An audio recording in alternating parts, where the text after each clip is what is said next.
یه سوال دیگه که خیلی ایرانی‌ها الان درگیرش هستن، الان یه سری شرکت‌های وارد کننده اومدن ماشین رو از مبدأ چین وارد کردن. مثلا تویوتا کرولا بوده، یه سری فولکس واگن برقی آیدی 4 بوده فکر کنم. از نظر شما کیفیت این محصولات با نمونه‌ای که حالا توی ژاپن تولید میشه و یا حالا توی آلمان تولید میشه یکیه یا کیفیتش پایین‌تره؟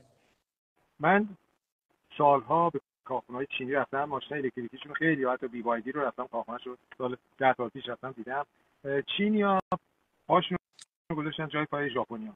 من وقتی بچه بودم 10 سالم بود ژاپنی جنس مزخرف بود، یعنی می‌خواستن چیزی مسخره کنم گفتن ژاپنی دیگه، وقتی روشن بود مثلا اون که تو ایران الان میگن چینی. چینی‌ها دیدن که ژاپنی‌ها موفق شدن رفتن عین کارشون کپی کردن، فقط با یه فرق. ژاپنی‌ها برند براشون مهم بود، مثلا سونی اسمش براش مهم بود، باید جنس خوب می‌ساخت. چینی‌ها از اول نمیدونم اشتباه کردن یا هر چی، برند براشون مهم نبود. یعنی شما اگه می‌رفتی به مثلا به کارخونه بی وایدی میگفتی آقا یه ماشین برای من بساز ولی فرمون نداشته باشه یا فرمونش ارزان‌تر باشه، نمیدونم رینگاش ارزان‌تر باشه، میکرد چون برندش براش مهم نبود.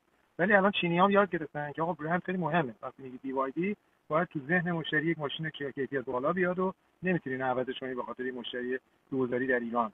و متأسفانه یک سری از بازرگانان ما از ایران که رفتن چین جنس وارد کنن، بنجل‌ترین جنس‌های چینی رو وارد کردن، هیچ وقت جنس خوب چینی رو وارد نکردن. در همون زمانی که اینا داشتن بنجل وارد می‌کردن، چین جنس خوبم داشت. آیفونی که همین الان تصویر من داره توش پخش میشه ساخت چینه. چطور آیفون میتونه اینقدر کیفیتش بالا باشه ولی چیز دیگه پایین؟ این نشون میده که وقتی که با یه مدیریت آمریکایی طرفه و مشتری بزرگ جنس خوب میسازه، مشتری ایرانی میره ارزون ترین جنس رو میخواد بخره، اونم همون تحویلش میده. برای همین بسیاری از محصولات از جمله مثلا کامین هوو که در ایران بسیار اسم بدی داره، علتش اینه که دوستانی که وارد کردن برترین کیفیت و با کمترین مشخصات وارد کردن.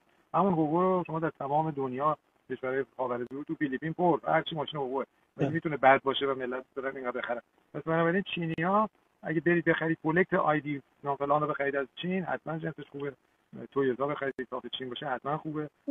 ولی کسی از ایران بره به یه کمپانی چینی یه ماشینی سفارش بده تحت نام خودش، اون ممکنه به اون خوبی نباشه.